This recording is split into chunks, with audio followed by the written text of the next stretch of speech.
Karena memang sejak rejimnya Jokowi, KPK itu sudah dirusak dan memang hari ini sudah rusak. Yang selalu kita bicarakan, selalu kita sampaikan ya, kayaknya mungkin sudah penuh dunia digital ini, dunia maya ini dengan pelanggaran etika. Kejaksaan Agung pada hari ini sudah bermain sangat cantik, sangat baik. Kepolisian kembali kepada Kamtipmasnya. Kalau dua itu bisa dijalankan, KPK ini udah nggak ada guna. KPK ini hanya menghabis-habiskan uang rakyat yang harusnya bisa dipergunakan untuk kesejahteraan rakyat, menambah sedikit dana mensejahterakan, ya, memberikan pendidikan yang baik untuk rakyat. Tapi hari ini kan lihat, KPK diduduki oleh Parcok juga, oleh polisi juga kan. Jadi apa bedanya Mabes Polri, Trunojoyo dengan KPK Kuningan? Dua-duanya sama-sama kepolisian.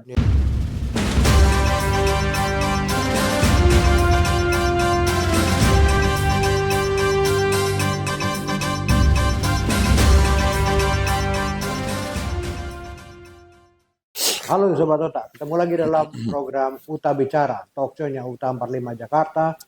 Ruang berbagi masalah terkini, meluaskan informasi dan juga temukan solusi. Seperti biasa, kita akan ngobrol-ngobrol bersama Ketua Dewan Pembina Yayasan Uta 45 Jakarta, Bapak Rudiono Darmono. Halo Pak, apa kabar Pak? Harus baik. Sehat selalu ya Pak? Harus sehat. Oke, Pak, kita kan ngobrolin tentang KPK ini Pak. KPK lagi ya? Iya. Apalagi KPK? Iya, kalau KPK dilihat dari dana yang dikeluarkan tentunya kan bermiliar-miliar untuk KPK. Kalau Bapak melihat apakah efektif dengan penanganan kasus yang dilakukan oleh KPK, Pak?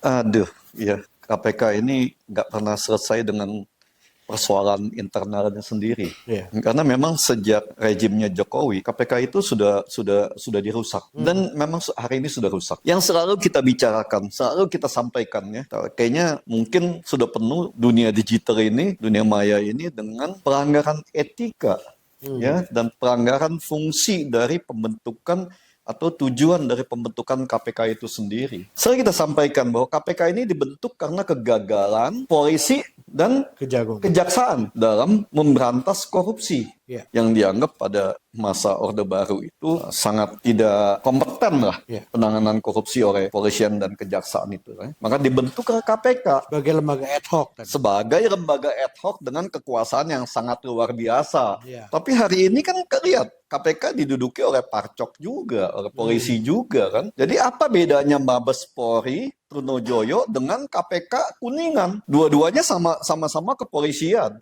sama-sama Parcok di sana. Mau diapain ini negara? Hah? Mau dijadiin apa ini pemberantasan korupsi dan keamanan ini kan?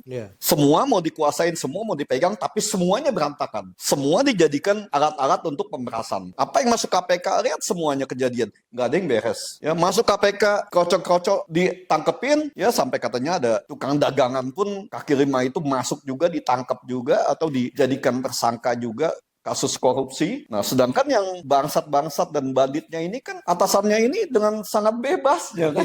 Sangat berani juga menantang KPK-nya sendiri kan. Jadi sebenarnya KPK sekarang ini, kalau di pandangan saya ya, saya cenderung hanya menghabis-habiskan dana yang harusnya bisa dimanfaatkan untuk menambah atau minimal dapat diberikan untuk menutupi sedikit dari permasalahan kebutuhan masyarakat. Yang pasti jauh lebih penting daripada ngebiayain KPK yang hanya jadi nyamuk aja hari ini kan. Nggak ada manfaat, nggak ada guna kok. Nah, Bapak melihat apakah memang sekarang KPK digunakan untuk kepentingan kekuasaan? Jadi misalnya kasus orang kepercayaannya Bobi Nasution lah ya. Nah, tiba-tiba sekarang KPK ngotot ingin seolah-olah mau melibatkan Bobi juga. Tapi kan ini banyak yang mencurigai ini taktik agar bisa malah melepaskan Bobi.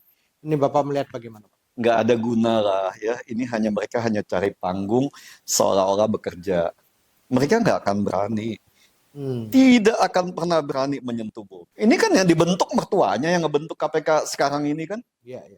Ya ini kan orang pilihan-pilihannya Jokowi ini. Apa mungkin berani nyentuh majikannya?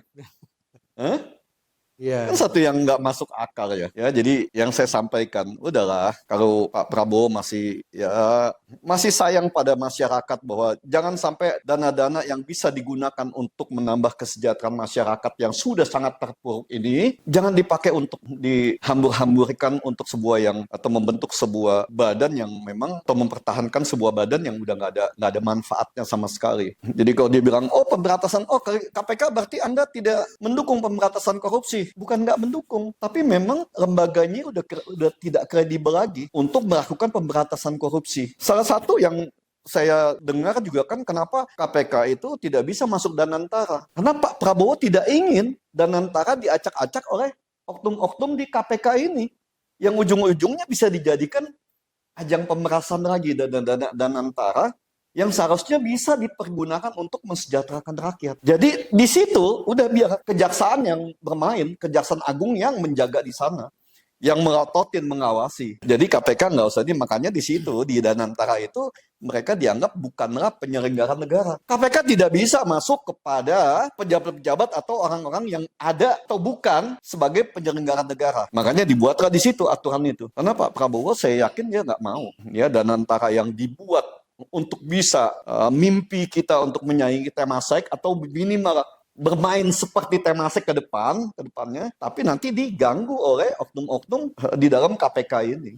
Itu yang saya tangkap, yang saya dapat. Jadi Bapak juga pesimis juga bahwa penyelesaian kasus-kasus korupsi yang misalnya orang-orang dekat dari Jokowi ini tidak berjalan. Ada Budi Ari, ada Bobi Nasution, ada juga yang lainnya, Nadiem Makarim. Itu semakin pesimis Pak kalau diusut oleh KPK. Bukan pesimis ya, tapi karena komposisi dari pimpinan atau penguasa KPK yang seperti ini, ya selama komposisi seperti ini, jangan berharap KPK akan menyentuh keluarga majikannya sendiri. Jadi kita lupakan aja lah.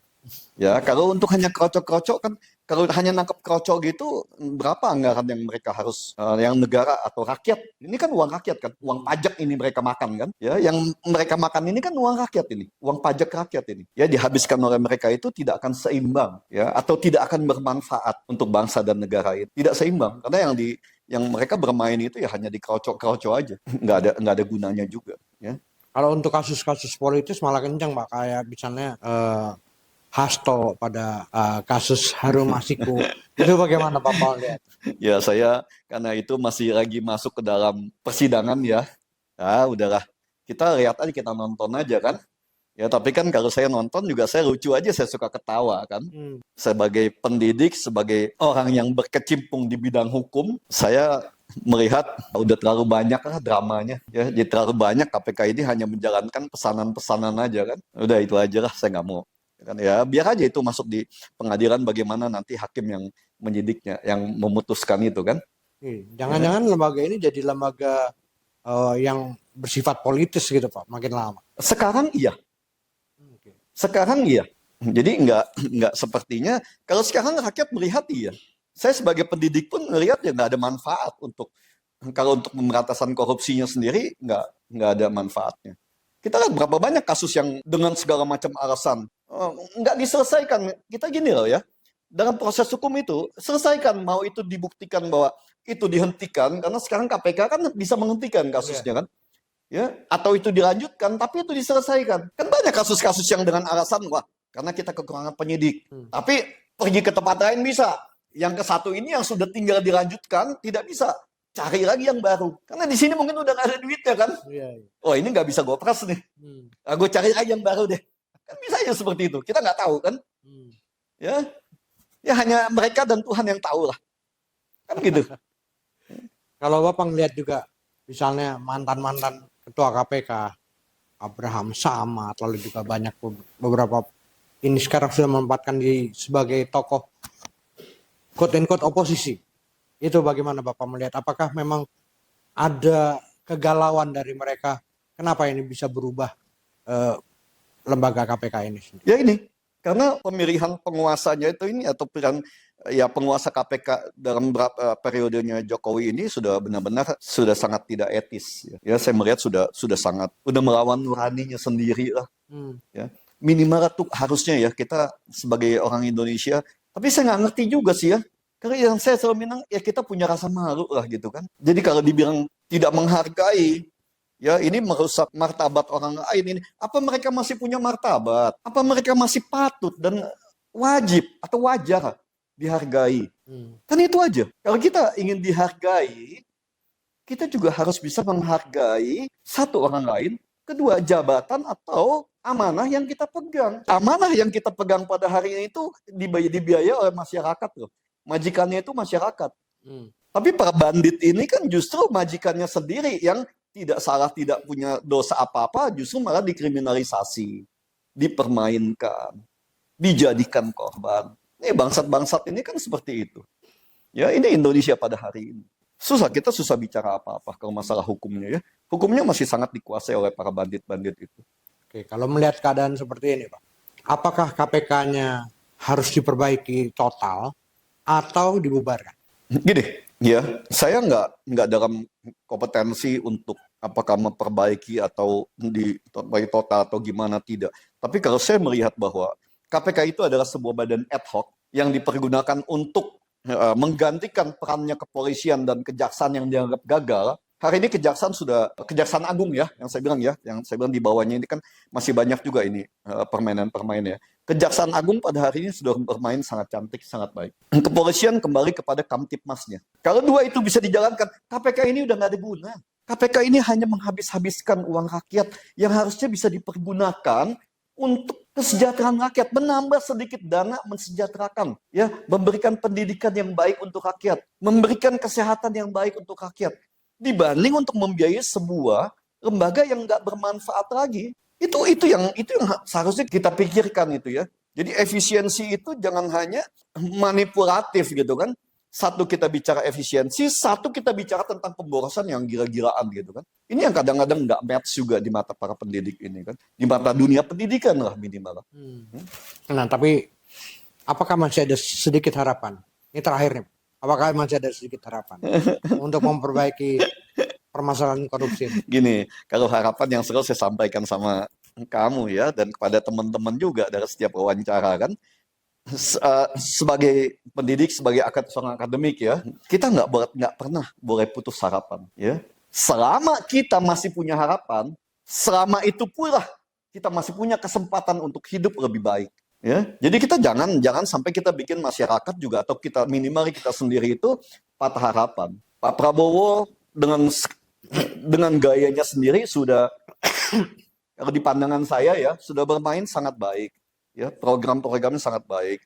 Hanya implementasinya mungkin yang belum bisa diikuti oleh lingkungannya. Ya, baik lingkungan istana maupun di kabinetnya. Kapan itu Pak Prabowo mau perbaiki, kapan mau ini ya itu terserah beliau, itu kan hak prerogatif beliau sebagai seorang presiden ya. Tapi ini satu yang harus dipikirkan secara matang. Itu aja pendapat saya. Jadi harapan kita harus tetap ada harapan. Tidak boleh putus harapan. Oke. Tapi apakah kekacauan ini memang diawali oleh revisi Undang-Undang KPK tahun 2019, Pak? Undang-Undang KPK itu hanya untuk menghancurkan. Sebenarnya kalau pandangan saya ya, Undang-Undang KPK itu memang untuk membubarkan KPK. Oh iya. KPK kan badannya ad hoc. Dengan direvisi dan dimasukkannya KPK ke dalam situasi seolah-olah ada di dalam kabinetnya sendiri, ya, dengan dimasukkannya pegawai-pegawai KPK itu sebagai pegawai negeri sipil yang ada di bawah kementerian, otomatis kan KPK menjadi sebuah badan atau lembaga negara juga di sana. Udah nggak independen ya? Udah nggak ada independennya, ya. Jadi yang tadi saya bilang, untuk apalagi KPK ini dipertahankan, sudah jauh melenceng dari cita-cita pembentukan KPK itu sendiri. Ya. Jadi sebuah kebodohan kita mempertahankan sebuah lembaga yang sudah tidak lagi ada di dalam koridornya. Apalagi dengan biaya yang begitu besar. Baik. Udah nggak ada manfaatnya. Baik, Pak Rudi. Terima kasih Pak atas waktunya. Oke, terima kasih. Ya. Sehat selalu ya Pak. Sama-sama. Ya. Terima kasih. Baik, Sobat Uta, demikian Uta Bicara kita kali ini.